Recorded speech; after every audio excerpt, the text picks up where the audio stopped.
na na na na na na na na. Square round table. You know, you need to tune in if you want to hear So we Chad, Josh, Dmitri, and Marcus every Friday. You know. It's the square round table. Tune in.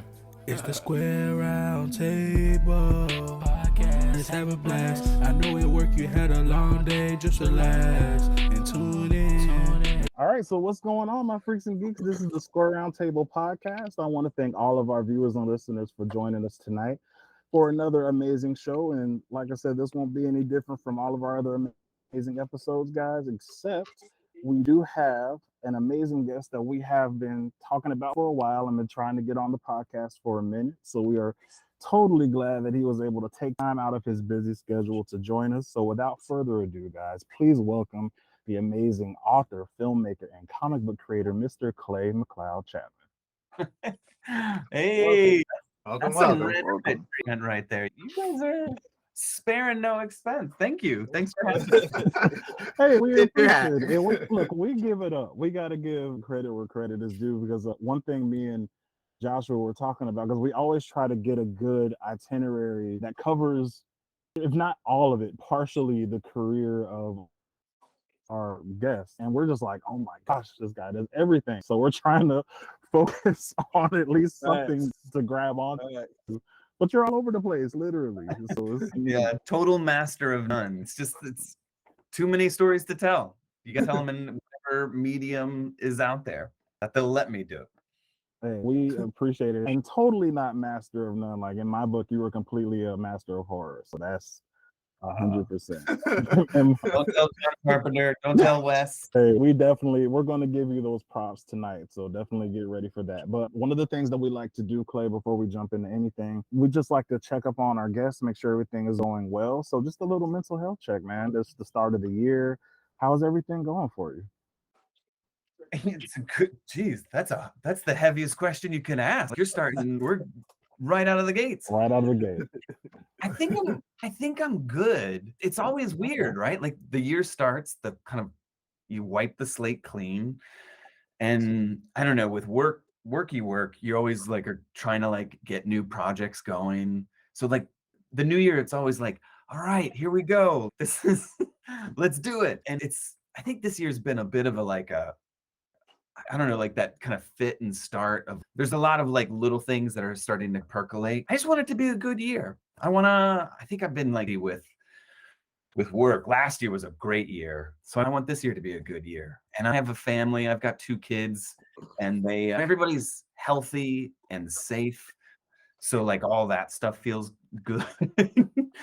Awesome. That's great. You know, I'm alive. That's my mental health. There you go. There you go. Exactly. Hey, you guys doing good? Is everybody good? Yeah. Oh man, amazing.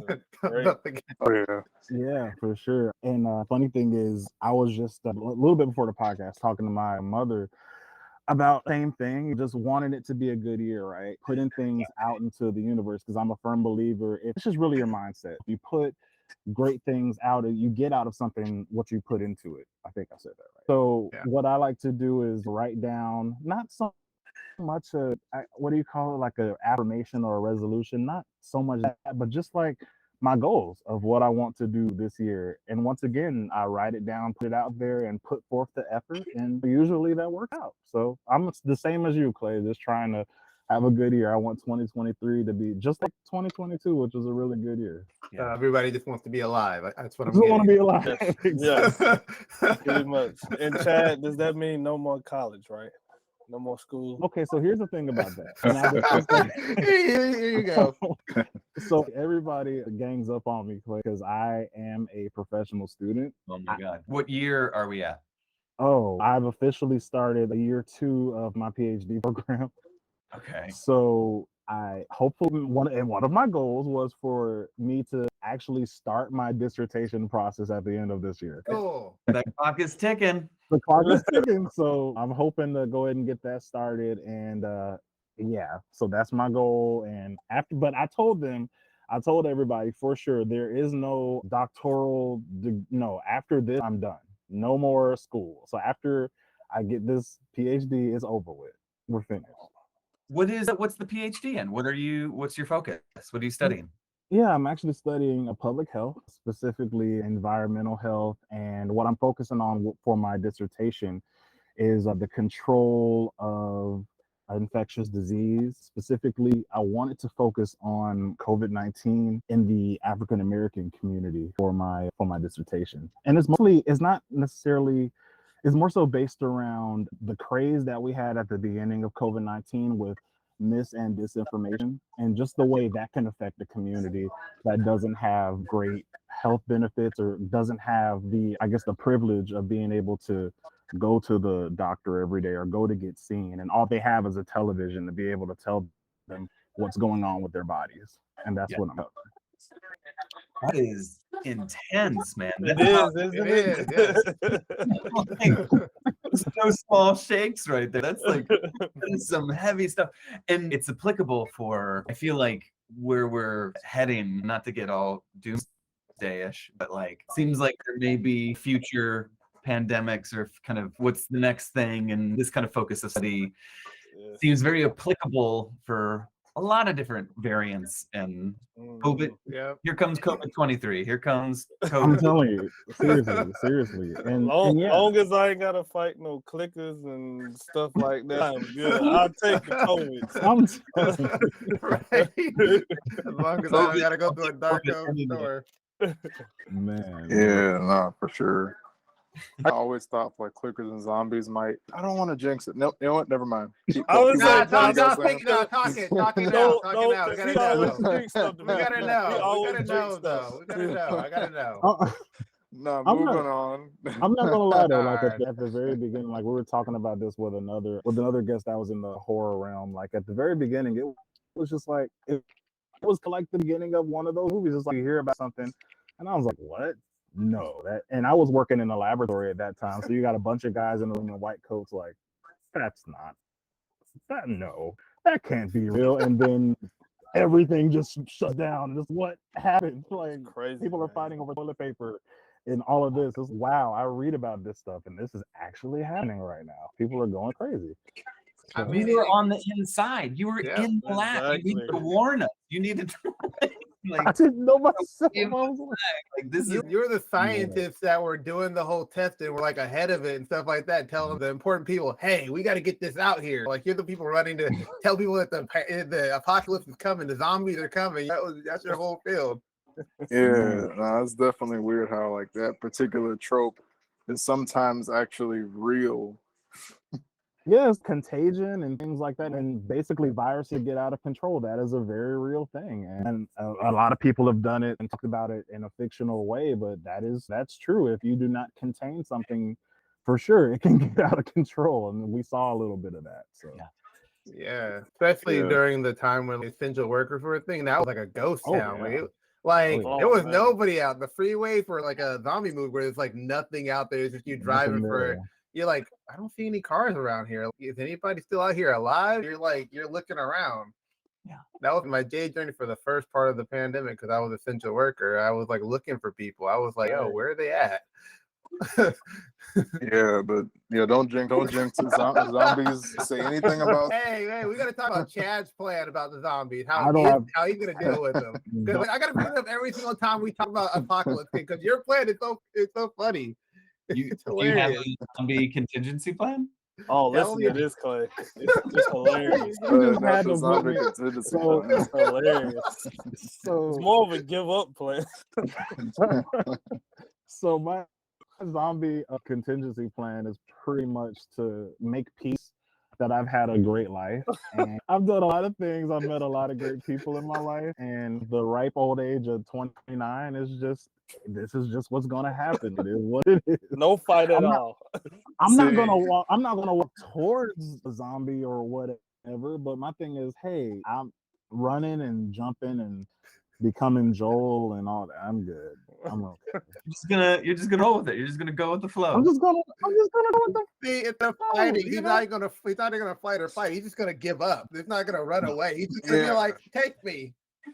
All right, don't sugarcoat it, Chad. You're just gonna lay on the floor and just let them do what they're gonna do. You're gonna let them eat you, and then it's gonna be that. Don't sugarcoat it. It That's is what what you it is. said. I'm making peace with the fact that I've had a wonderful life up until this point. So it is what it ain't gonna get no better from here. So, Oh man, that's always funny. I'm Goodness. sorry if that sounds bad. That's my plan. That's it.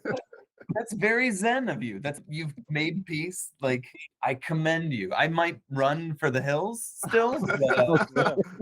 I might use your zen attitude to. I'll say, okay, you go for it.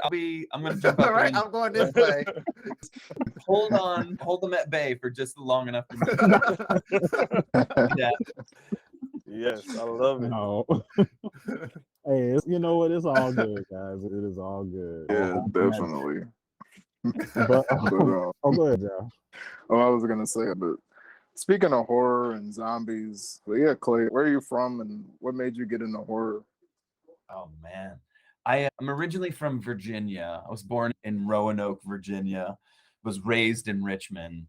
And I think I had that babysitter that like put on Halloween like way too early. I was probably like 6, 7 years old. And I don't know, like I just gravitated towards horror. Not to get into like pop psychology of it all, but like single mom family, had a lot of time on my hands, raised in front of the TV. And I think you find like TBS would have a horror movie playing on a Saturday afternoon. And I think I watched like really like amazingly low budget films like Saturday the 14th or Chorus Trap or like movies that were not great scary movies, but were just amazing. They were amazing to me. Like Tourist Trap to this day is like one of those movies it's rated PG. If you've never seen Tourist Trap, I'm wholeheartedly recommending it. Okay.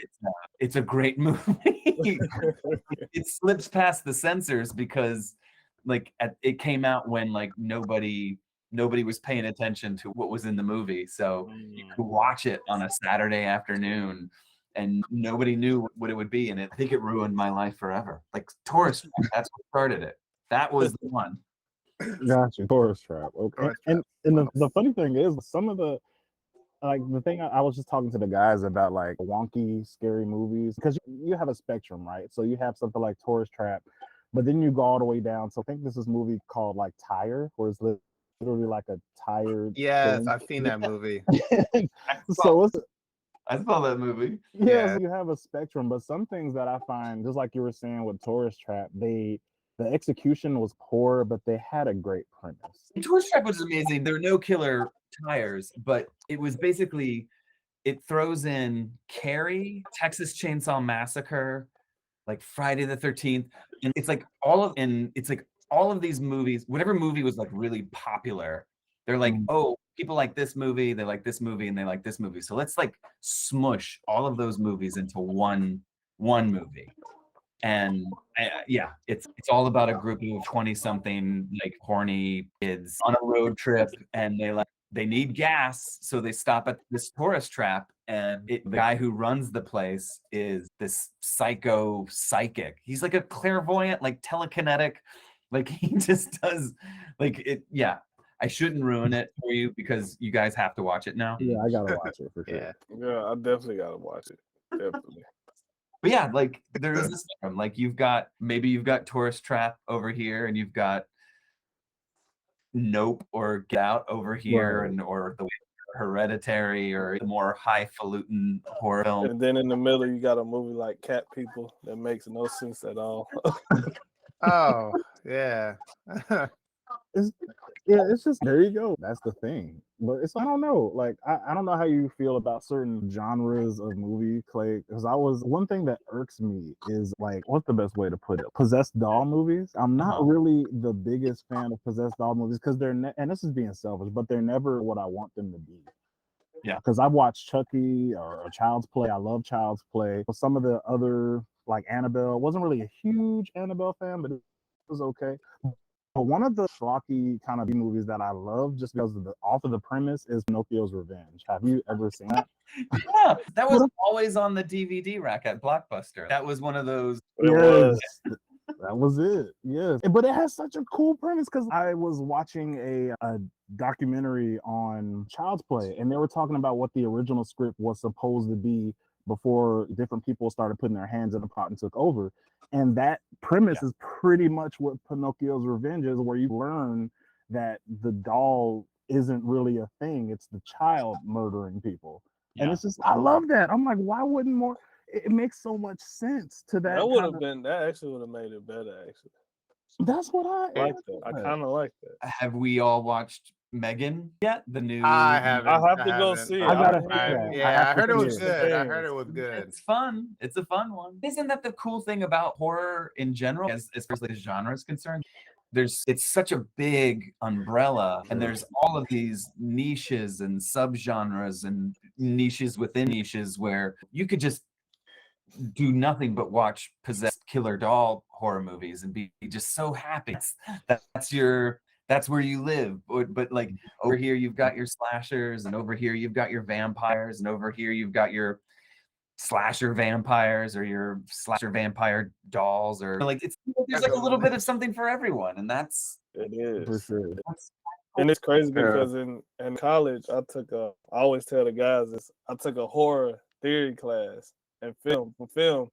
And the first thing my professor said is horror is the one genre that you can literally like blend with anything, and it's the most like subgenre out there. Like you just said, like you can literally put it with any kind of genre and it works. Like you can have a Western and put Dracula in it and it works. Like somehow it works. So I think that's what's so cool about it.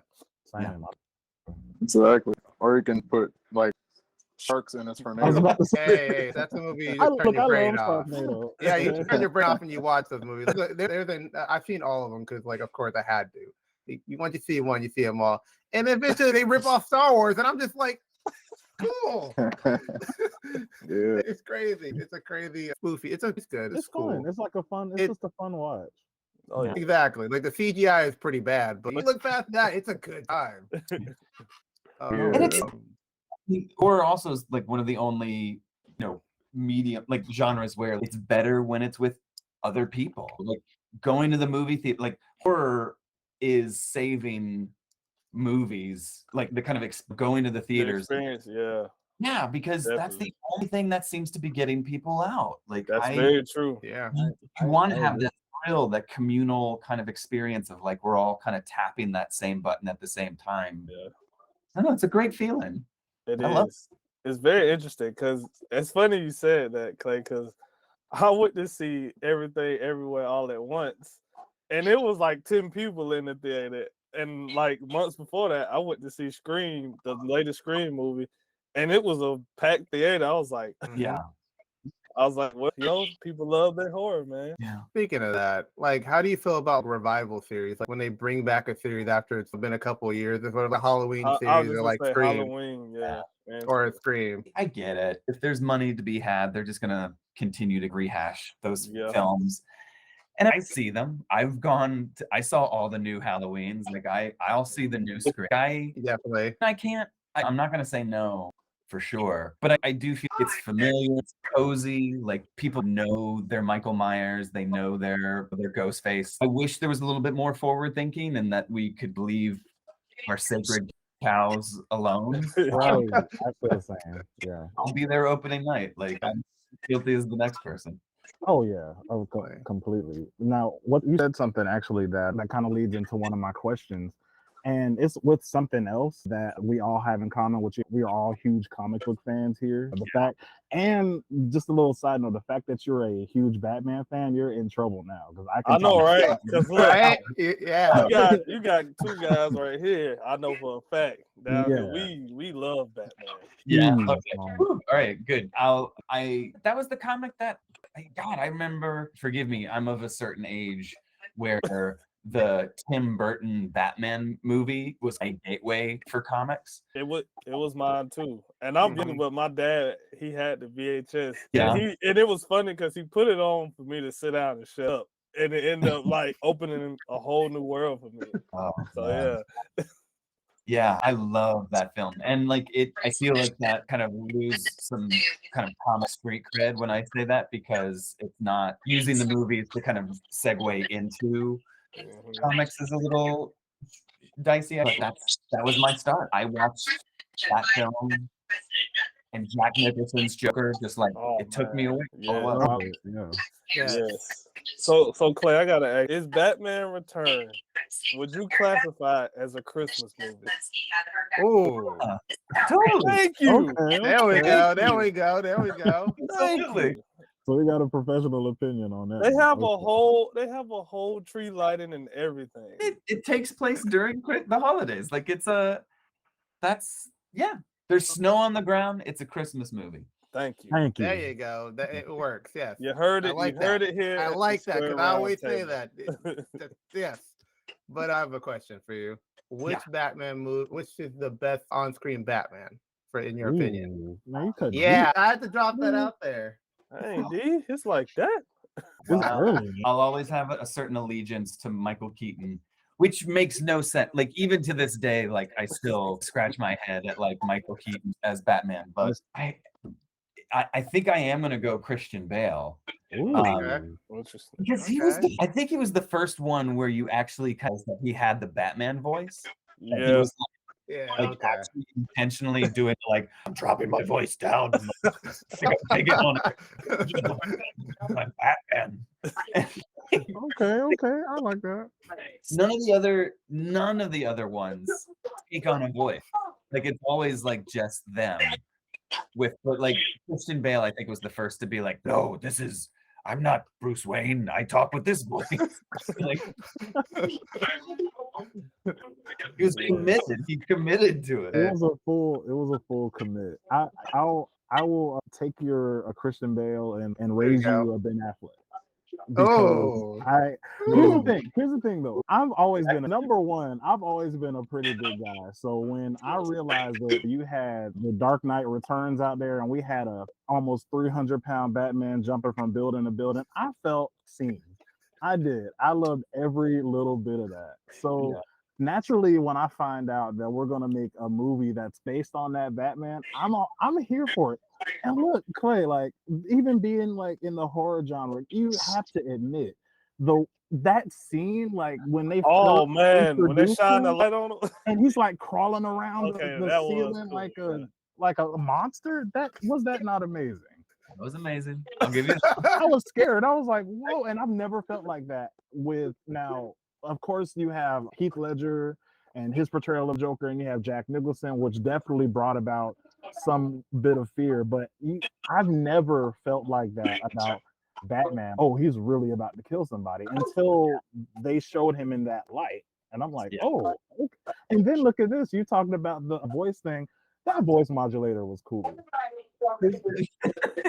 But he's such a okay. I mean, Bruce Wayne's all about the gadgets. Batman's all about the gadgets. But I don't know. Like I just love Christian Bale because like he was doing mouth acting. He was doing the he like you could see he was like he wanted to be another person where No, and I get it. You can have your Affleck. I will just be over here with Bale and my Halloween Batman voice. No, that's cool. Because I'll be honest, like every time I got asked this question or we're in a Batman debate, I never really hear like a Christian Bale Batman. Like now, in his defense though, I think he's the Bruce Wayne for sure. I definitely think he's the best Bruce Wayne. Yeah. Val Kilmer love? Does anyone ever go? I actually did like. I love Val Kilmer. He's not my favorite, but I did appreciate him when I got older because I saw what he had to work with, and I was like, okay. I saw what he had to work with, and I respected him a lot more. No Clooney, no George Clooney. Any votes for? Nope. No, yeah. Thank you. Right. I'll say this: bat nipples. No. Just the way they put on the bat suit. Like, why do you what? I'm not even gonna get into it. Yeah. All right. So you say he has the best bat suit too? Are we gonna say best bat suit Christian Bale and best bat suit on your side is Affleck? Oh, hands down, Affleck best bat suit for sure. I like. Does anybody go for the new one? Patterson. I like the Patterson. I love the the Patterson was nice. Yeah. I was trying to. It looked a lot better like on screen than it did in like a lot of the promotional stuff. I was like, it looks bad. Yeah. And And they did have that one like horror thing where he just shows up and they're shooting him and he's all dark or whatever. Oh yeah, that was cool. Yeah, that was a cool And thing. look, Yeah, everybody got a hallway scene now because of Vader. yes. Oh, that's true. I'll totally stand by Patterson. I thought that was a fun. I enjoyed the new one, the more recent one. Yeah, me it too. was good. No, it was good. One thing I will say, like the realism as far as his suit, I always made a comment on that. I'm like, wow, that cape looks so heavy. Like the way he moves, I'm like, okay. I'm like, this seems more realistic. Clay, I'm sorry, just big dude, big Batman. I got to stick with the big Batman. This is Big guys got to stick together. Yeah. but He's still waiting for his like- horse scene, though. He's still waiting for that riding on the horse scene. Oh, I need that riding on a horse scene. I need it.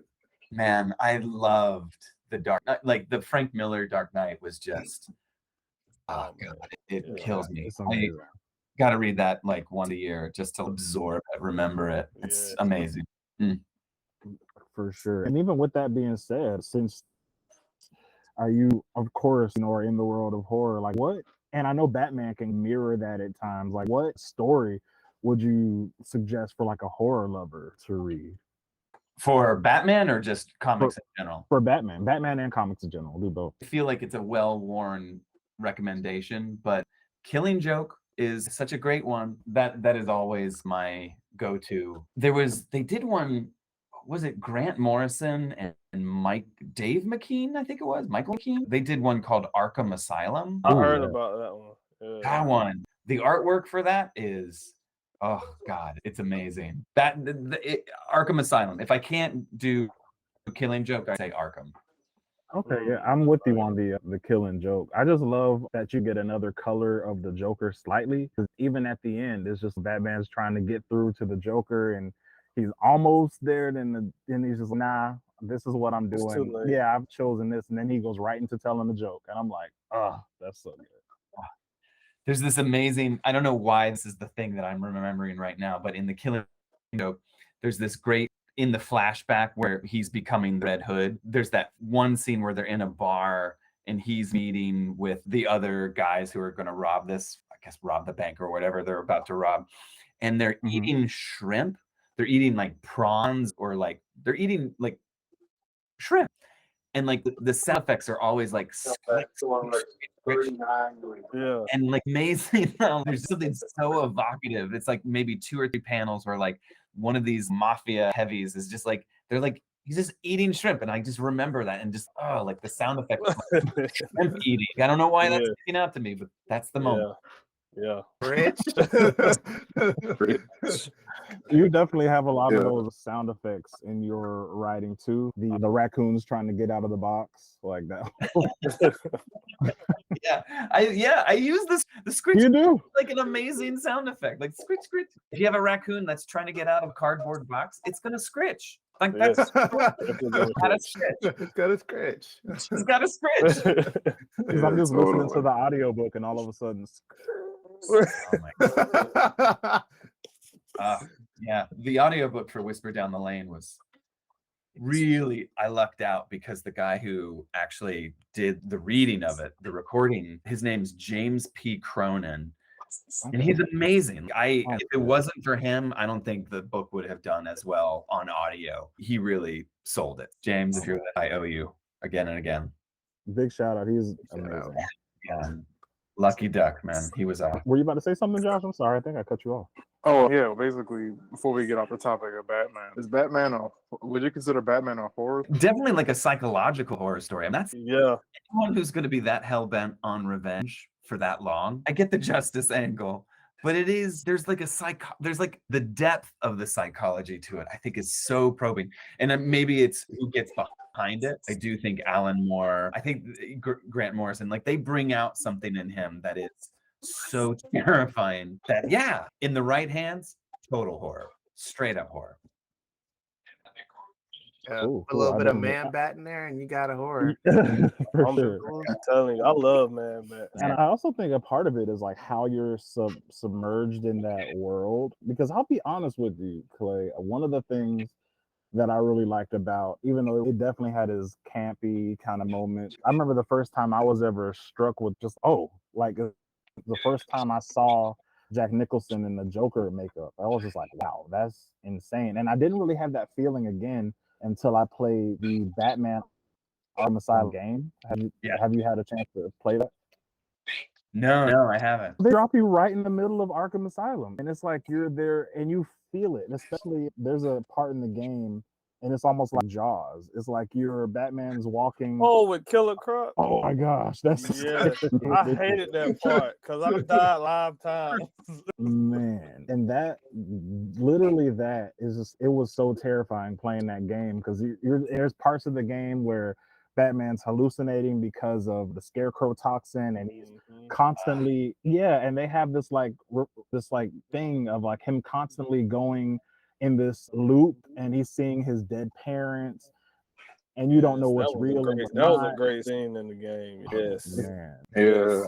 And especially there's a part on there where you actually have to like Batman in the game has like these investigative abilities, and there's a part where you have to look at his parents dead on the floor. Oh wow. Yeah, and like stuff like that is particularly why I asked, would you consider Batman horror? Because my biggest exposure to like Batman as a character was the Arkham games. Yeah. And which were all terrifying. Yes, they were. If you are exposed to Batman at the right age, there's just something so traumatizing.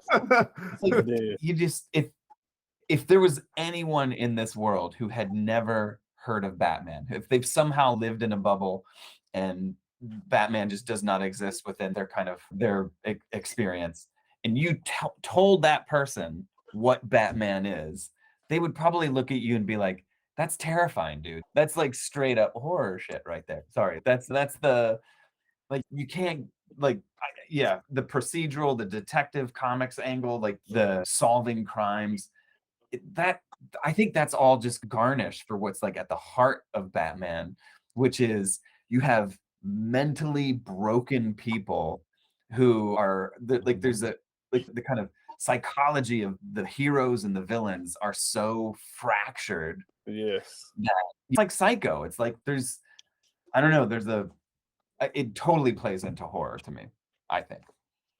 No, and I'm always in love of when I see writers take the story and look at it from another perspective, because I don't know the name of the comic. I know we talked about it, y'all, but there's literally one where Batman is doing his thing, but the Joker is actually Alfred. And it's just, and he's basically, I've put on this costume and did all this so I can give like Bruce something to do, give him like an actual foe or something to keep him busy. And it's really crazy. Like, I love when people do different things with the story like that. Yeah. You would think at this point there would be nothing new to say with Batman, but they always come up with it. And with that being said, it leads into my next question. Since we're on the topic of comic books, because I know you're a person too that is big in diving into the comic book world, and you worked with a lot of characters and have written for a lot of characters that are already widely known. And we talked a lot about how to handle characters a little bit earlier in the podcast, but I wanted to know specifically for you, how do you, or I guess I would say, what is your process for walking the line of trying to hold on to the integrity of a character that already exists when also trying to get your voice out there and the work that you're trying to put out? It's interesting. It's so funny that we've been talking so much about Batman. The majority of my comic book writing, like I'd say 90% of it is with Marvel. And by sheer fault, the main characters that I've written for over the last few years have been their symbiotes. So like Venom, Carnage. There's this one character named Scream. Yeah. Who it's a little reductive, but it's the female symbiote.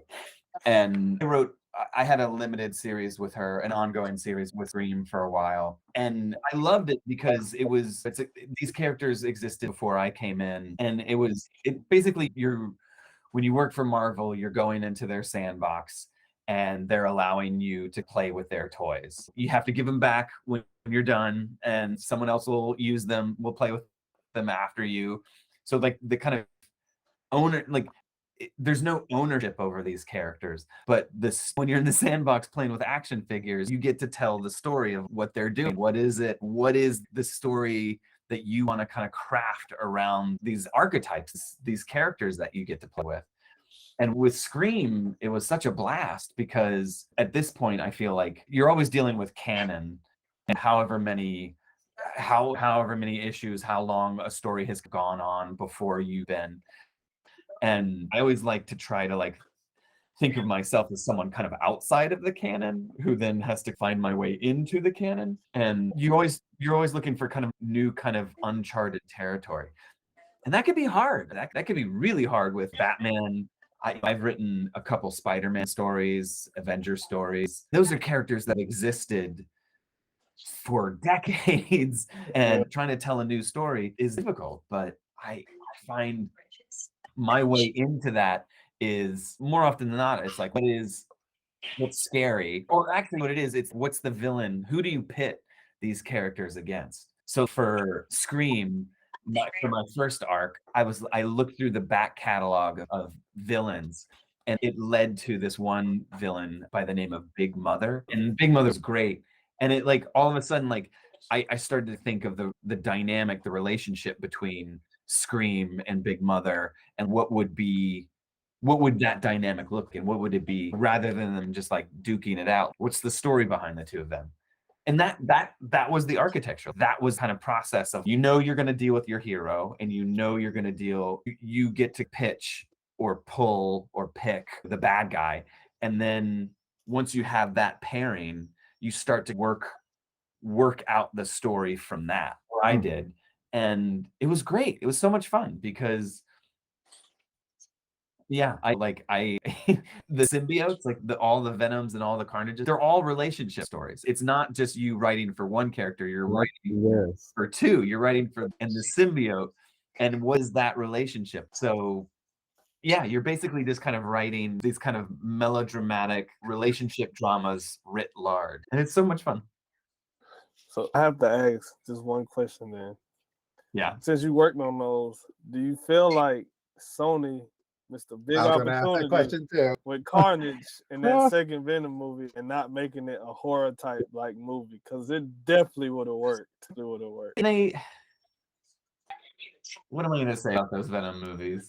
You had to know what was coming. You knew what was coming. Yeah, you knew one of us was going to say it. I get it. It's so odd to have a Venom movie that doesn't have Spider-Man.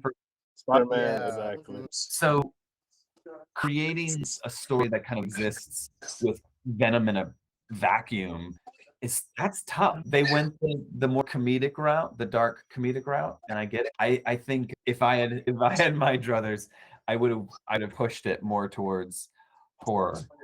But they, the same thing with Morbius. Like have all of these amazing, terrifying, horror-focused characters, and they're not going there. They're not giving us spooky. Exactly, and that's why I'm nervous about Blade if it ever happens, because now we don't know. Yeah. Yes. He's got because I think that 3 other Blade, like pre-existing Blades. Blade 2. Oh my God. Oh man. That's the one right there. Yes. Yeah. Yes. Yeah. Speaking about the Blades, I still haven't finished any one of them to this day because I was scared of them when I was younger. Really? Hey, they're really good. Really good. They're pretty scary. Yeah. Spider-Man is like the perfect hero to have a horror thing because a lot of his villains are like scary people. Like they really are. Blizzard, you got even Dr. Octavius could be scary if you really Goblin, Hobgoblin. Do you remember the Sam Raimi Spider-Mans with when in part 2 with Doc Ock? Yeah. There was that one scene where there's been the kind of explosion, the event that leads to the Doc Ock suit kind of fusing to his body, and they in the glass. Oh my God! Like that was horrifying. They just Sam Raimi, an amazing he's my hero. Like he just shot that straight up horror. And he really got away with a lot. And Multiverse of Madness, I was surprised. He did how much he got away with. Yeah, really. So I love Sam Raimi, man. He made Doc Ock scary. He made Green Goblin scarier. Yeah. There's that one scene when Harry's waiting for Doc Ock for Otto to come to him about Spider-Man, and you don't see him, but it's like Godzilla moment. And the glass and stuff shaking, and then he like super pans in, and it goes like this each time, and then he pops up. I was like, yo. Because I just rewatched them like over the holidays, and I was like, man, this dude, yeah.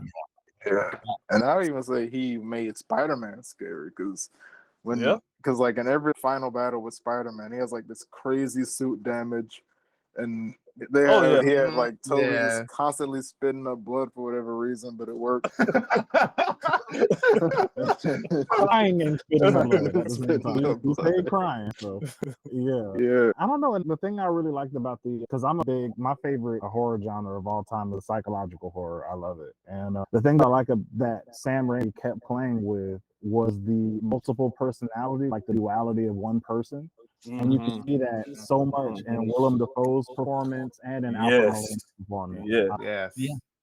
No, it's so smart because all of the scenes, like that first scene where he's becoming the Green Goblin, like you have that mask on the wall, and you hear the voice of Green Goblin coming from Willem Dafoe, but you never see William Dafoe on screen actually making the voice. Like the camera always cuts away to the mask or to something else, so that you're aware as an audience member that, like, wait a minute, he's clearly talking, but he's talking in this kind of this multiple personality that's bifurcating from himself. And Sam Raimi's great. He knew what he was doing.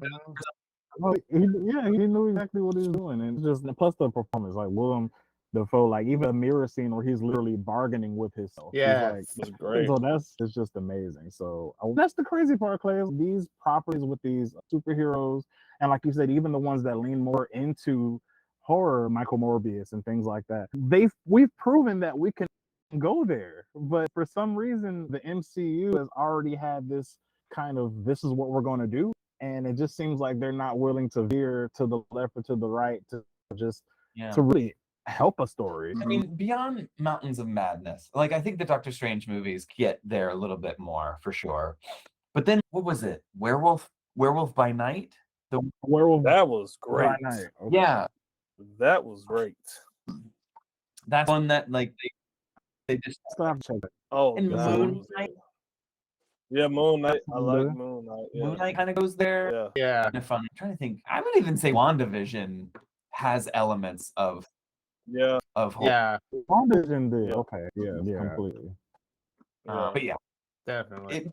It doesn't go there. They never just straight up go there. Like beyond Mountains of Madness and Werewolf by Night, I think everything else feels like almost right. A little bit, wiggle around a bit, but we're not gonna like fully jump into the water. Killer Croc just comes and it is. pops over easy. He's like, "Sorry, I'm here." Exactly. That's what like DC will totally go into it, like the Joker movie. Come on, like that way I felt when Robert De Niro got shot at the end of the movie. I was just like, oh god, I was like, oh, they're going that route. We're not gonna get that sequel. Why did you do this to me? What sequel? I had to. You had to. I'm sorry. Did you hear about that? The that sequel doesn't exist. Sequel to the Joker, Clay? Did you hear about that? I know that there was like a picture of a script or something. Like, is it a is it phony? Is it real? No, that's real. It's going to be a musical with Lady Gaga as Harley Quinn. Yeah. Oh my god. Yeah, it's a thing, unfortunately. Is going to happen. You're trying to get your horror. You're gonna get like a comedic movie about. I don't know. I don't even know what this is. What is this gonna be? Probably like a rom-com or something. I'm thinking it's gonna be a rom-com. Down for a Joker Harley Quinn rom-com. I think the Harley Quinn movies were fun that way. Like, I could take or leave Jared Leto's Joker, but Harley just be. I don't know. I would rather someone just go crazy with Batman or Joker, or just go unbridled, like just no training wheels, like no safety net. Like at this point, what's left? Right. Exactly. Now I won't lie. Oh, go ahead, Josh. What were you about to say? I was gonna say, isn't Future State Batman like Batman's Fall from Grace or something? Future State? Is that the one where he's like on the run or whatever, and he's like hiding from like the and like he painted the bat. That's he's not Batman anymore. Air quotes, by the way. He's not Batman anymore. He's like chilling away, getting away from the because they're the outlawed superheroes, I think, or vigilantes or whatever. So he's like not Batman, but he's like Batman. And then they had a new one out, which was the newest issue, which was cool. They have a robot bat enemy attacking them. And Batman, I will tell you one thing: I've never seen seen Batman with a panel of fear on his face until I saw that. Like he had a fear on his face that I've never seen in Batman. He was running away, and his face was just like, "Oh my gosh, fear!" A good read, I tell you what.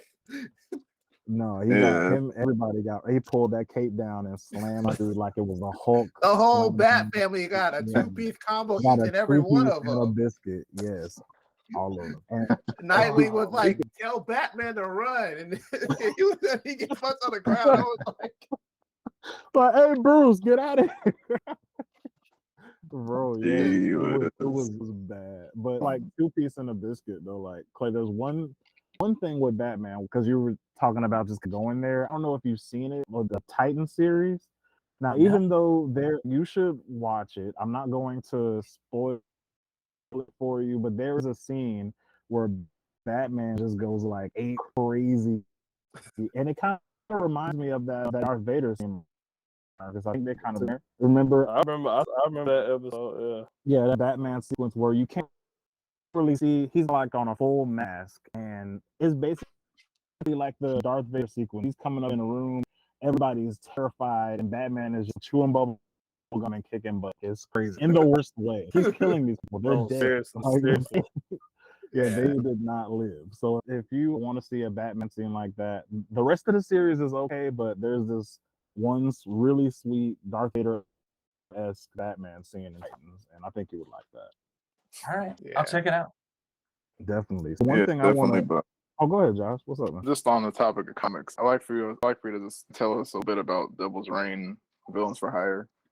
Oh yeah, that was an interesting one. It was the devil. There was like the kind of macro arc, like the kind of big series, and then they knew at a certain point that they wanted to have a like a quick kind of 3-issue mini series dealing specifically with the Thunderbolts, and they had a lot of the characters already cast.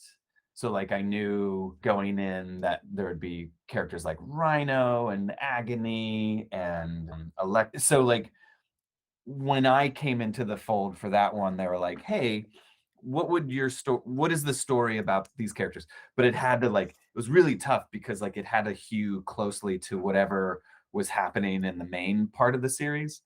So I knew it had to begin here and it had to end there, going A to B. And I don't know if you're familiar with the Thunderbolts, like it's villains for hire. It's these bad guys get hired by Mayor Fisk, Mr. Kingpin, to, in essence, kind of police New York City, as again, like superheroes are banned and it's illegal to be in tights or spandex. And I don't know, it was really tough because the idea of like police force in New York City right during the not only the pandemic but the Black Lives Matter movement, and everything was happening right when I got that job. And I was just like, I don't know if I want to deal with a secret police force of bad guys controlling this New York City. That was like but then it was like, okay, what could the conversation be about that? And Marvel is pretty good and open-minded to an extent about like how willing they are to explore. A lot of these characters have just existed for decades, and hopefully we've grown and evolved over that time. But when you're dealing with D-list bad guys, they're usually like they have no character. They have like it's pretty minimal. So that specific series allowed me a really small, minor opportunity to not make a big point out of it, but talk about police brutality and the kind of friction of a police force and how it crosses the line, or like where it dives into excess, like where it goes too far. And a lot of what was in the script didn't necessarily make it into the end comic, but like just getting a few of those ideas or a few of those questions across is a win. It was a doozy. Wow. Wow. And that's what, like, kind of like what I was talking about earlier, was just like trying to figure out a balancing act of, okay, I'm working for Marvel, or with Marvel, I have these characters, but how do I also get across what I want to say as an artist, as a writer? And I think that's wonderful. I'm glad you were able to get your point across. I think that's awesome. It's arguable. I feel like that was I guess some people liked it. I don't know. I think some people didn't like it. These are sacred characters to a lot of people. And one of the characters, God, like the U.S. agent is this successor to Captain America, but he's the kind of like red meat, almost conservative, almost like he's a very complicated character. And they're like, the discussion was like, well, let's put him in charge of the police force. And it was just like, oh my God, what are we doing? So it had to be about that. It had to be like, even if you can't say this comic is going to deal with police brutality, you can still talk about it in ways that aren't overt or aren't like hammering the reader over the head, but they're there. And it's all about story, and it's all about character. And yeah, so I don't know. I always feel a little kind of squeamish around the Villains for Hire series, just because there was just a lot that was happening in the world when I was writing it. And I don't know if I told the story as well as I could have, should have, wanted to. But yeah, that's sometimes you hit the target like straight on. And that one feels, I don't know, like I hope I'm mixing my sports metaphors, but I hope it was a base run at least. No, I definitely get that. And I completely understand definitely where you're coming from with that. Like you said, some people are going to like it. Some people aren't, because like you said, when you try to do subversive, or like you said, try to grow these characters up to be something different than probably what the idea was when they were created, which in some ways are good. Yeah. And people can feel however they want to feel about it. But like I said, I'm definitely on your side with the fact that because I'm not a fan of artist suppression or just having to find a way to operate over like an overarching thing. So I'm just glad even with all of those hurdles, you still were able to get something out there that was in the ballpark of what you were trying to do. Yeah. It's always fun. Like, it's always like the challenge is always, here are these characters. Now, what's the story behind this particular moment? But also just thinking in terms of like where we are now and who these characters are today, as opposed to maybe when they were created. Like, some of these characters are 10, 20, 30, 40, 50 years old, and you can't have them go through the same motions year for year. They have to evolve. They have to become something more to reflect the times. And yeah, with the Thunderbolts, it was like, if you have the mayor of New York City hiring a group of bad people to enforce and police New York City, that's a huge thing that's a big can of worms to unpack. And seriously, even if it's just superheroes, even if it's just good guys and bad guys duking it out, like, what is that? I don't know. You have to be like that. Threading that needle is it's going to be tough, but you have to be mindful of what you're saying when you put those stories out there. Yeah. Oh no. Yeah, I didn't mean to cut you off, Jared. You didn't. You're good. Yeah. Okay. But yeah, especially like just being a horror novelist and trying to take these old IPs. Like, I would imagine it was really hard to be able to maintain your creative integrity while dealing with these other characters and trying to have some type of also integrity to their own just backstories and relationships with their other characters in these stories. Yeah. Kind of making a horror Iron Fist. Like, you bring it up, I don't know, like I did Iron Fist, like a straight up horror, like straight up Sam Raimi style wow. Iron Fist. And now I gotta read it. Yeah. It was such a trip because it was right around the time the Netflix series, like all like the January Jones and the Luke Cage, like all of those series were coming out, and then Iron Fist came out, and I think people were like a little lukewarm on it, but they were like, what is the story that you want to tell?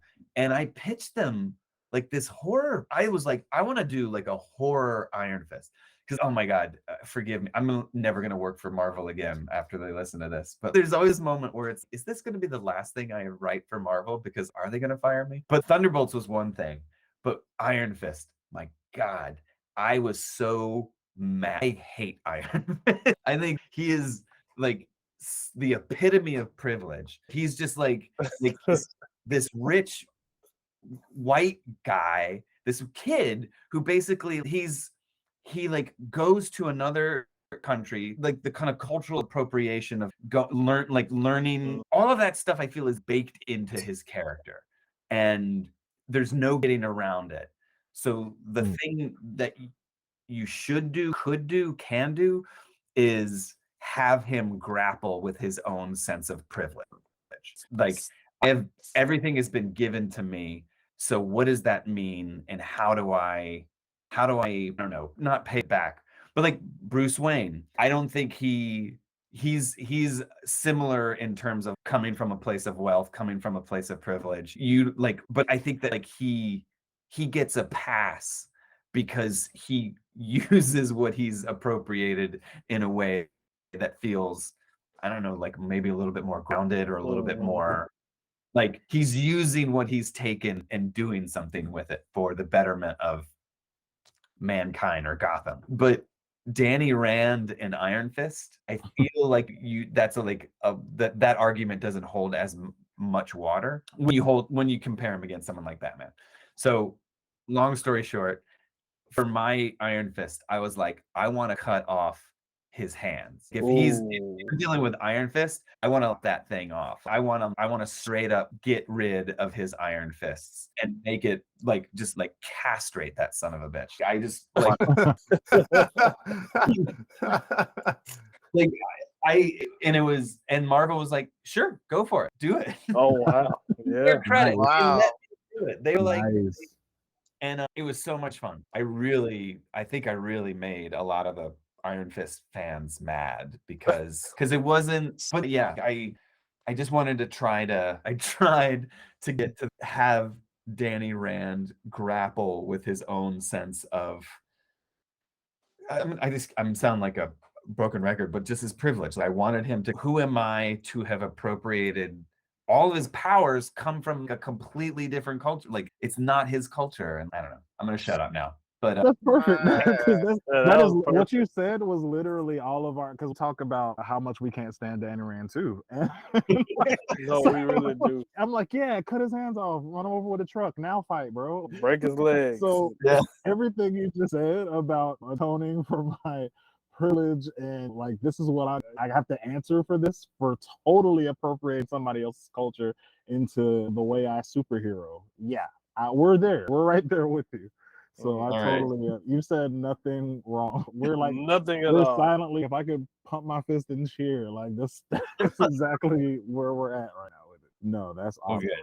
Yeah. And I feel like that's how people felt about the Netflix series when it came out. They were just like, this is it. What is this? What are we doing here? All the other ones were really good. Like they were. Yes. They were. That was like the one where we were like, okay, yeah, this ain't it. Take this back. Yeah. Maybe I won't watch all of this one. But surprisingly we didn't get like a season 2. Surprisingly, I was surprised. Did it? Yeah, I think it did. It was at the Defenders. I don't think he got season 2. I could have sworn. He might have though. I know. I just didn't watch season 1. So I don't know. You might. And here's my thing. He just looks so bad. No shade to the actor had to work or what he was given with.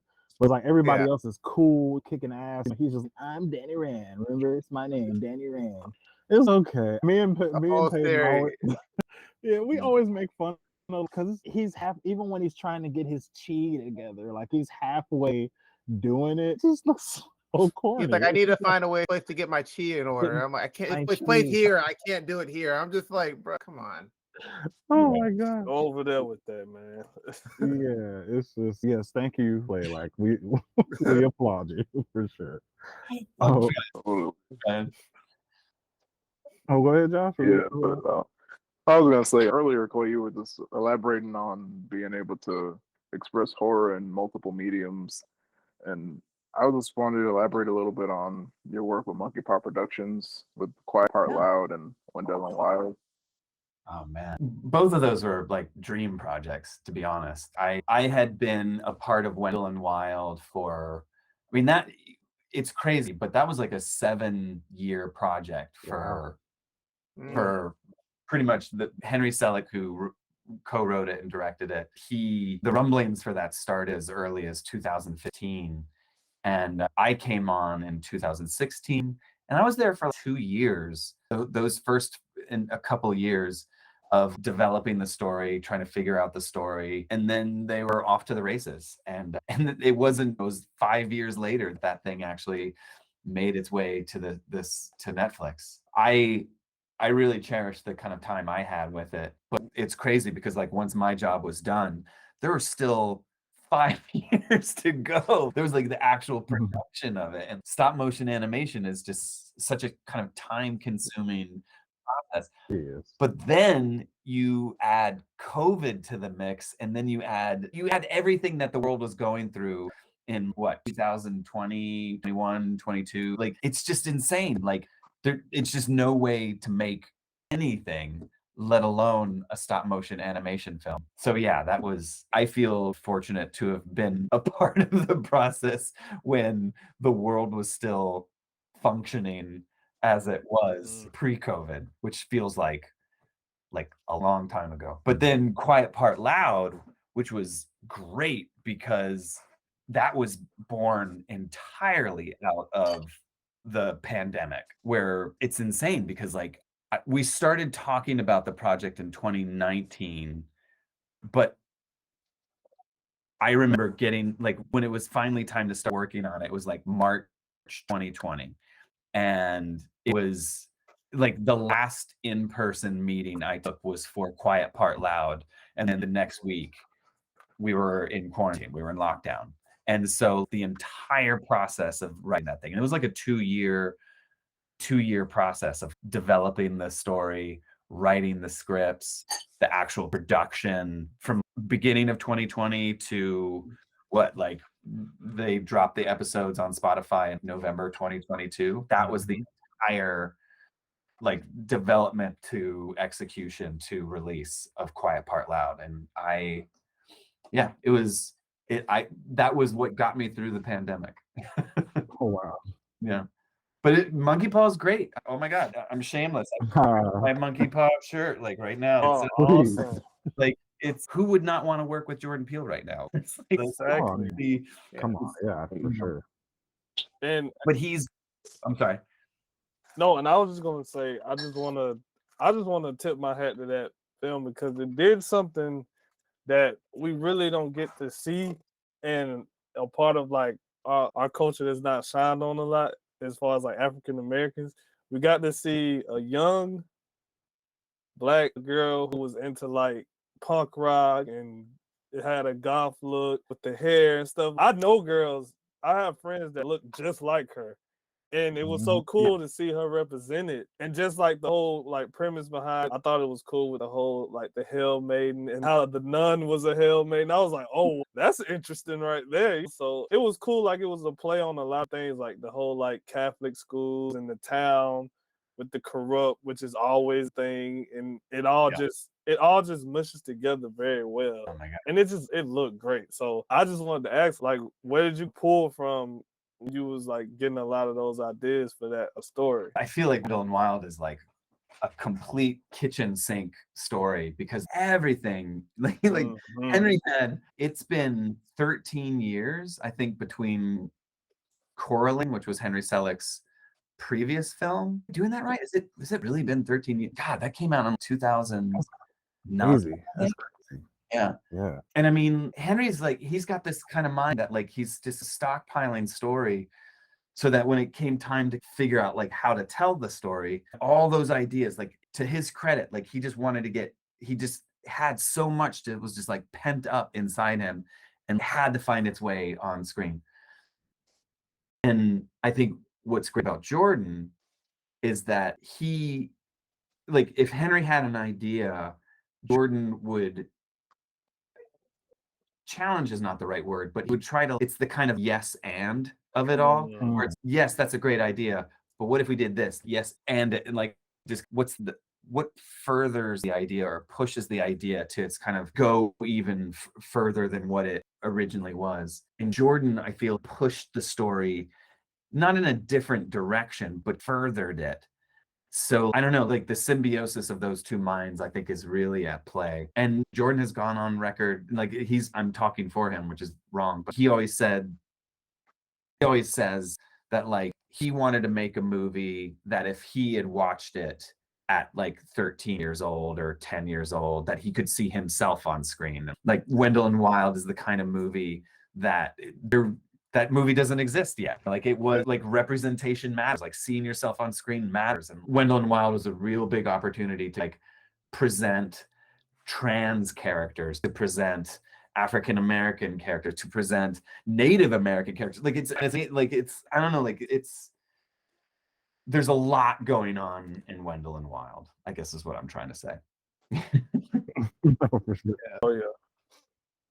Yeah, we definitely appreciate, like I said, appreciate all of it too. The one thing that we talk about here is just, like I said, that representation and just having that opportunity. We were saying, like Jordan was saying, just to be able to see yourself on screen in whatever capacity. Because Marcus said, I have friends that look just like that.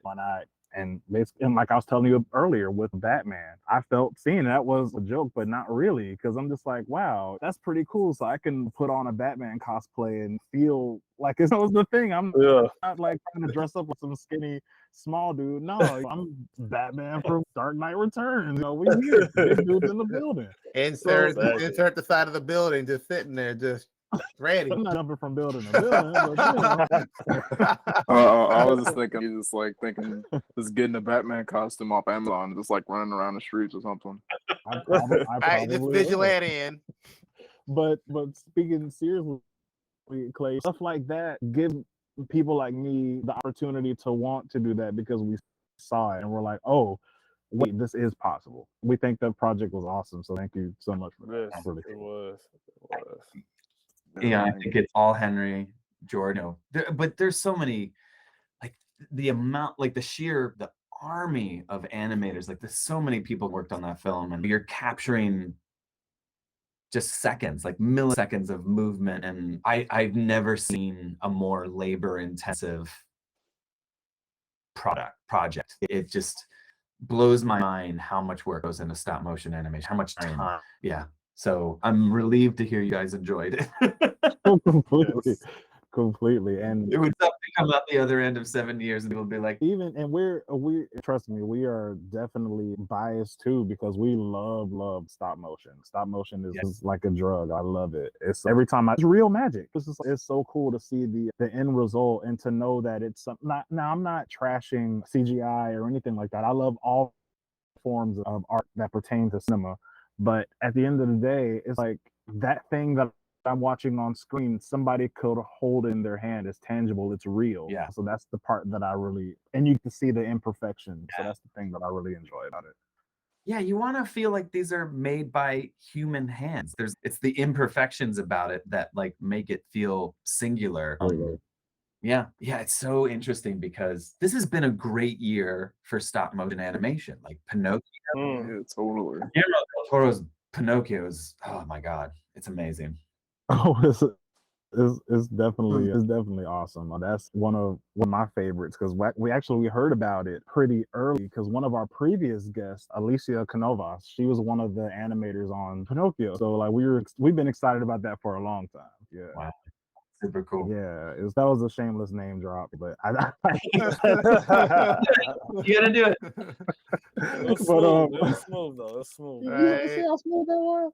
But yeah, Clay, another thing we definitely wanted to, I think Josh, we had a few questions about Quiet Part Loud. We definitely wanted to get into that as well.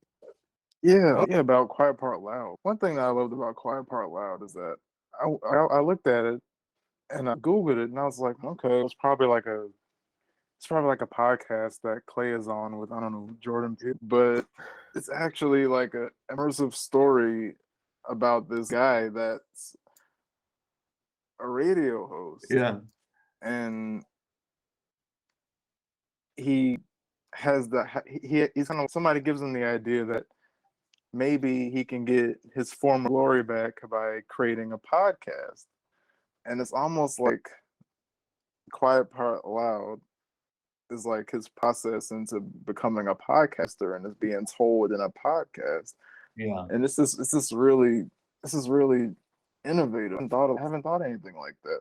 Yeah. And it's like a radio play almost. Oh my God. Yeah. We were way too meta at the beginning, where like we wanted it to feel like a found footage movie. So everything had to feel like it was like you would know that it was being recorded. So like any conversation, anything you're listening to would feel like it was being recorded on someone's phone or someone had a mic. So we spent way too much time trying to figure out like how to make a found footage podcast. And then once we got into production, that all started to go away. But yeah, like the meta nature of it is that you're listening to the kind of rise and fall and rise again of this really horrible person.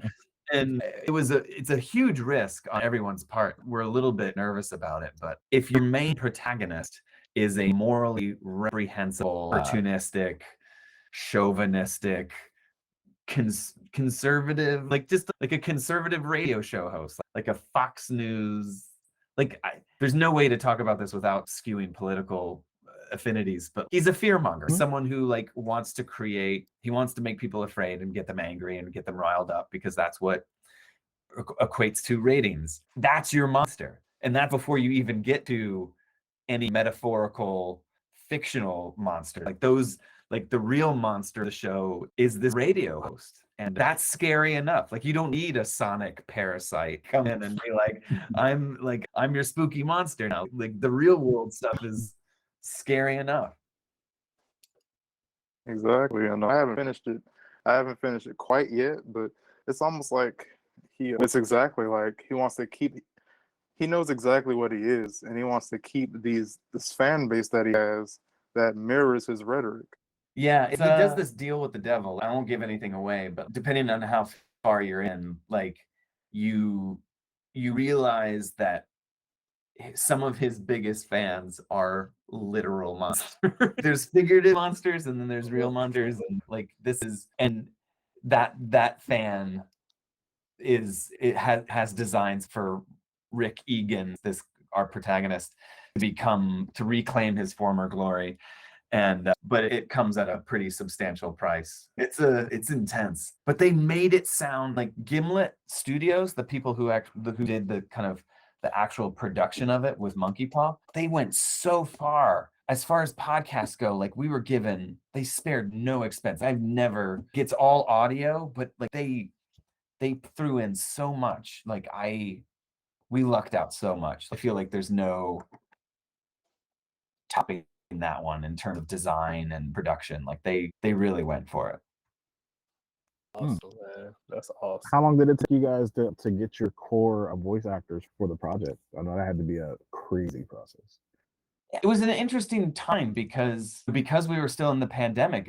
Everybody pivoted to podcasts because it was this easy thing for actors to do, because they could set up a sound booth in their own closet and never have to leave the apartment and like record at home. I think the general consensus was that we've spent a little too much time focusing on casting, because it all hung on who our lead was. Like whoever played the lead that was the linchpin. So like we started with a lot of, I'm not going to name any names, but like a lot of A-list celebrities, and there was a lot of interest. But at the end of the day, we went with someone like Tracy Letts, who is this playwright. He won a Pulitzer for his play. He's an amazing character actor. He's somebody who you've seen in that movie, and you'd be like, oh yeah, I know that guy. He's in that movie. And he plays that guy. He's not the first person you ever think of, but you're always like, oh yeah, that guy. His work in this is so amazing that like no one else could have done it the way he's done it. He did it. And we lucked out so much that if it was like a George Clooney or a Brad Pitt or like somebody who you immediately know, and you would always be seeing that person. You would be seeing the celebrity. Yeah, that's absolutely But right. Yeah, Tracy Letts is just someone he assumes the role, and you're never distracted by the actor's celebrity status. But he sells it. He sells it. If it hadn't been for him, the show would suck. It would just be awful. We're definitely glad you found like the quintessential actor for your series. And true enough, like completely, I find that with certain projects and even with certain actors, because like I said, not to crap on anybody at all, but you have certain people and they act in movies and you're like, oh yeah, sure, I'm gonna watch this, but this is this guy being himself in another role. He's a zookeeper or he's a shut up, Demetrius. I know you think I'm going there. I'm not going there. But like you said, not to name any names, but you have these other actors where they literally lose themselves in the role and you forget that they're who they are. And yeah. And I'm glad you guys found that. That's awesome. Yeah. You go to a Tom Cruise movie because it's Tom Cruise, and I get that. Yeah, for sure.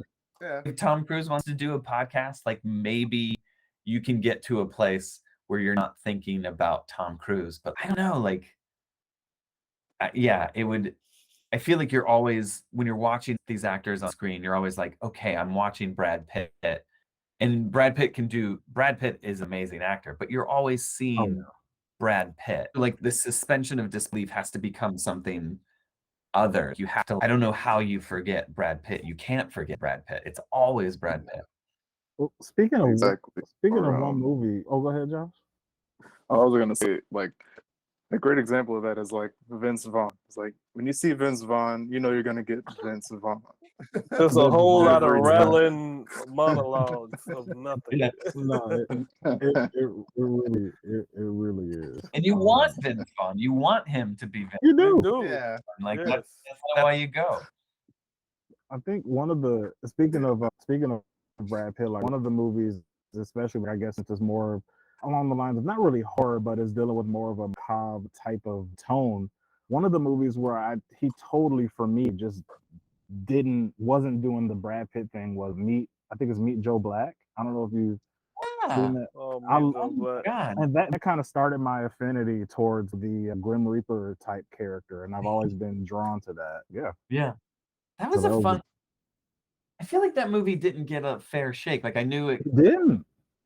It was like a box office bomb or something. I really enjoyed that movie. Beth Just Wants to Be Loved. That's great. Another Brad Pitt one that I think he lost himself in is 12 Monkeys. Love his supporting role in 12 Monkeys. Like I haven't seen it. Yeah, so good. Okay, I gotta watch that. So that's he's done a lot of good stuff like that, like Fight Club, Seven. Oh my God, Seven is another good one. God, I love Seven. Yeah, Seven's a classic. What's in the damn box? Oh, you gonna see what's in that Another box. box. And you ain't gonna like it. Box. It's another box. But one of the last things I definitely wanted to dive into, Clay, is just your writing style, because like right now, like I said, my current obsession is a Whisper Down the Lane. Like I love it, and I just really wanted. That's what I'm saying. Like talking to you right now and in the process of reading that book, I just really wanted to know the mechanism of that story and going into it, like what made you want to tell it in the kind of, and it's the thing that I love the most. I love when you jump from time period to time period, and I know I'm rambling a little bit, but that's because I love this book so much. And the one thing that I love about the story is like each time you jump back and forth, it's his own little anthology. And it's like, as soon as one point builds up, it's just, oh, here we go. It's like, damned if you do. And I'm like, oh, I needed the rest of that. What happened? And I'm just like, what made you decide to tell the story going from, I think it's in the 80s to the 2000s with Richard and Richard and Sean. Richard and Sean. Like, for me, the premise of Whisper Down the Lane was that it was always going to be this volley between the present and the past. And when you're playing ping pong or you're playing tennis, it's always one, you get a hit in and it's like, it'll come right back at you. So I always wanted the past and the present to be like playing ping pong with each other. Mm-hmm. So the chapter just bounces back and forth, but they're always like in kind of some competition with one another. So something that happens in the 80s is going to directly affect what happens in the 2000s and vice versa, and it's just going back and forth and back and forth. But that was all about the Satanic Panic. And like I don't know how familiar you all are with the Satanic Panic, but for a long time back in the 70s and 80s and 90s, there was a good portion of our country where like people genuinely believed that there was a hidden underground network of devil worshippers working and operating in our school system. So like most famously with the McMartin preschool trial, which went on for these people, these teachers and the owners of this preschool were on trial for I think like 11 years, and their lives were just ruined because one family was convinced and then was somehow able to convince everybody else that like their teacher had been a devil worshiper, and like they were using kids in class to perform these rituals. And I say that now, and I feel like I could talk about it, people be like, there's no way that could have happened. Like, that's not true.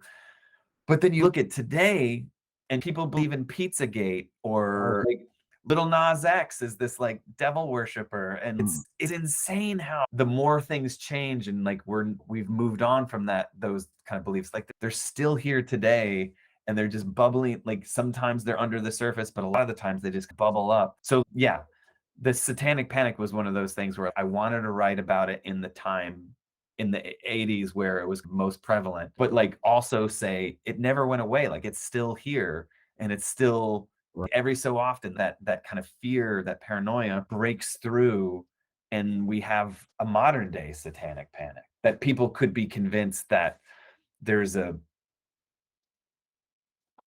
pizzeria in Washington, D.C. that is like a cover for a cult of devil worshippers. Like people genuinely believe that, and we're culture, and that kind of so that was the guiding force with Whisper Down the Lane. Yeah, and that's what made it resonate for me. This is, you dive into this community and you can really see how through like literally Whisper Down the Lane, word of mouth, how quickly things can just go from 0 to 100, and how Sean is, or at the point where I am, he's caught in the middle of this. And I love really how you talk through him and then you do your narrating and talk about what's going on in the story. And the part that is wild to me is like when his mom asks him what's going on, and he's just, okay, I told you, I'm going to give you the answer that you want to hear. And then from there, he's just, okay, I'm going to play this same game, and I'm going to continue to give whatever answer I feel like is the right one so I can win. That whole, and it's just, and when I listen to him being interrogated by the puppet's name is Mr. Yucky, is it? I think. Yeah, what is it? There's it's been so long since I've looked at Whisper Down the Lane. There's Mr. Yucky. There's what the rabbit's name is Professor Howdy. Professor Howdy, yeah. Oh my God, what is the name of the? Maybe it is Mr. Yucky, because that was like when I was growing up, we had these. Underneath your kitchen sink are all the cleaning materials and the poisonous things. So like parents would put a green sticker on it that had a yucky face, like a green, like and that's the way that kids would know that whatever was in the bottle was poison and you're not supposed to ingest it. Yeah, I think it was Mr. Yucky or something. Like, yeah, that was one of the characters' names from. Yeah, because the teacher was, or the woman that was talking to John at the time was like, yeah, we call him Mr. Yucky because not because he's nasty, but because children tell him things that they don't want to talk about that can be yucky. And like I said, the way it just broke my heart, the way he was like coerced in telling these things, and when he didn't give the answer that was wanted, she was like, no, what are you, stupid? Don't be stupid now. Tell me, you know what? And I was like, oh my gosh. And it's scary, but like that character, the kind of therapist, the person who in charge of these interviews in the book, is based on a true, like a real person who, you read some of the transcripts from these sessions, and it's just, you can clearly see the coercion where this adult is basically guiding children, kindergartners, preschoolers, to say the thing that the adults want them to say. And like when it's just scripted out like that, and you like, did your teacher say this, and they'll be like, the kid will be like, no, and then the interviewer will be like, are you sure they didn't say it? And then they'll be like, no, and they're like, you should think about it. Are you really positive? Right. And then maybe, and then all of a sudden, like that's like that tipping point. It's like interrogation tactics. Like it's just totally, we have an answer that we're gunning for, and we're gonna get it sooner or later, one way or another. And it's just a matter of wearing you down. And when it's a kid, it's pretty easy, I would imagine. Yeah, and one thing is, I love how you tap into the mind of a child during the situation, because like you, on face value, you would just be like, oh, they're just gonna say whatever. But when in your monologue of the dialogue of thought process, you're just like, okay, this person, she just keeps asking me the same question in different ways. Yeah. So it's just like, I'm gonna just go ahead and give whatever answer because I'm tired of this. So I'm gonna just give whatever answer so I can get out of here, and my mom will probably like me for it. I'll win this game. And it's just, I just really like how you handled the characters, even how you handled Richard talking to his son and how he's trying to figure out how to,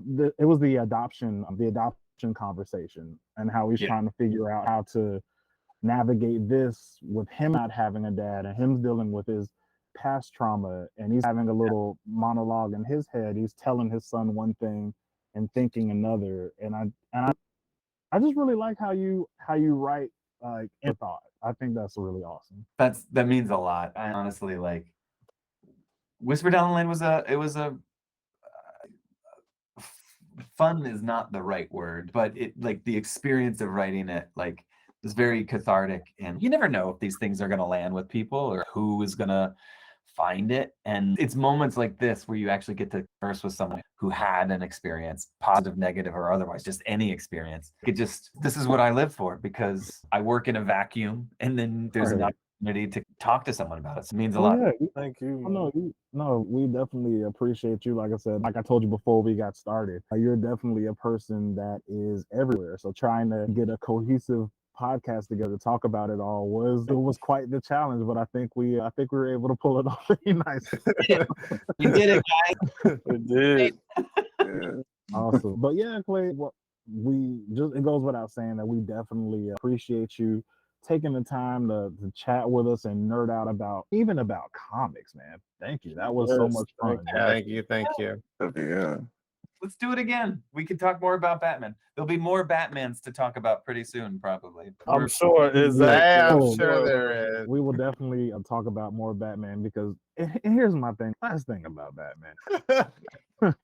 I'm just like, hey, I'm gonna ask you this. What would you, because we're not going to get around it. So what would you like to see as your next proposed Batman? Because in my opinion, I think they might. Now, of course, you know where I'm at. I want to see an old, grumpy 300-pound Batman. That's what I want to see. But for you, being as much as a Batman fan as you are, in your wildest dreams, what would be the Batman that you like to see coming out in the future? Wow. If the question is what Batman would I ever want to work on, I would start backwards and go from the villains and say, I would love to do like a Clayface, a Scarecrow. Whether you ask the question of, like, is Batman a horror story, and all you got to do is look at the villains. Like, those villains are monsters. Yes, they are. Completely. Oh my word. But if it's me as an audience member or as a reader, I'm on board for more Matt Reeves Batmans. I thought in Batman, I thought the Riddler was great. Like, I'm down for more of that noir, kind of detective stuff. That feels fun to me. Nice. Okay. And I definitely agree. If we are going to get more Batman, I want them to go and continue what we already have rather than have a fresh-faced Bruce out there. I'm not ready for that yet. I don't need another. Yeah. I'll just say this. I don't want another origin story. I'm good on that right now. Yeah. So that's where I'm at. But last thing. Bring it back. Go ahead, everybody. They keep retelling. They're just going to remake it.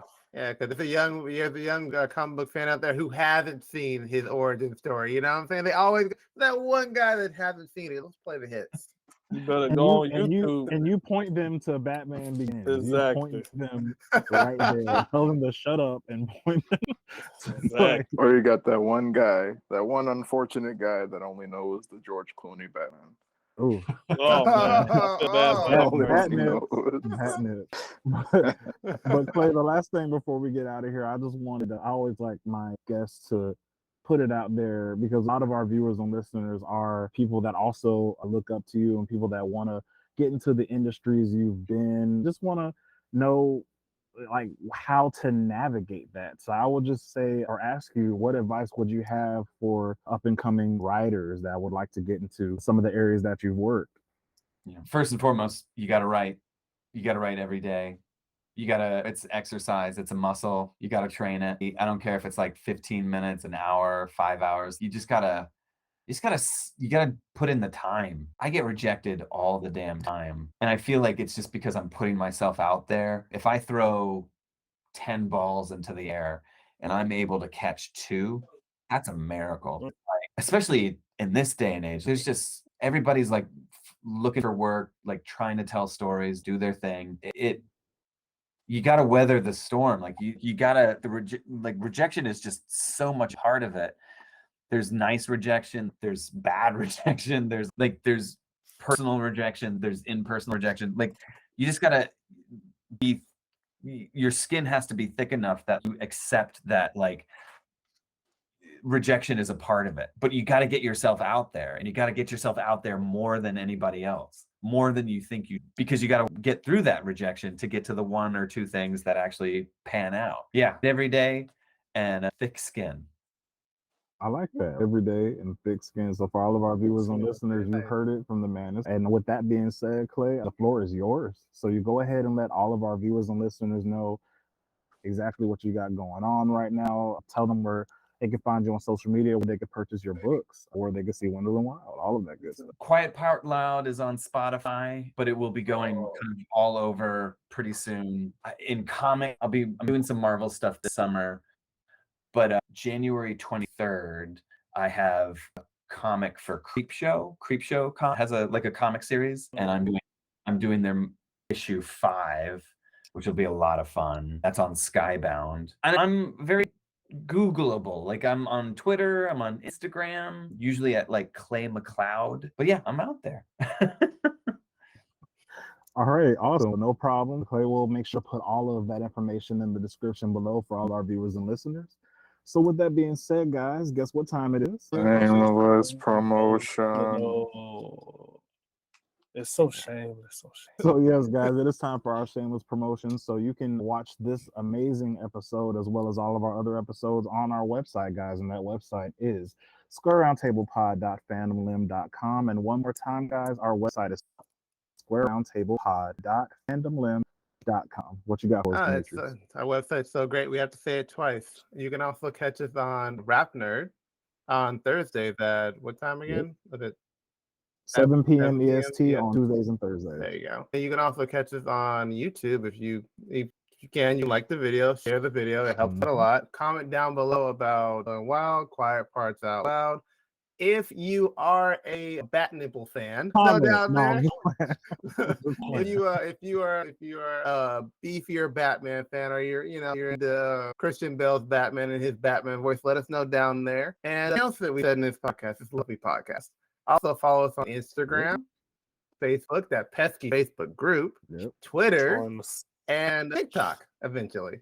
Right. We're working on it. We're working on the growing platform. Right. Eventually we'll stop being old men and scared of TikTok, and we'll post something on there eventually. So we're working our way on there. So look out for there, guys. But other than that, I would love everybody, including our amazing guests, to introduce themselves one more time before we head out. And as every week, guys, I am your host, Chad Singleton. I'm your host, Dmitri. I'm Joe Singleton. Hashtag yes. Hashtag no. Now Marcus Long. And I'm Clay McLeod Chapman. And this has been the Square Round Table. We are out. Peace.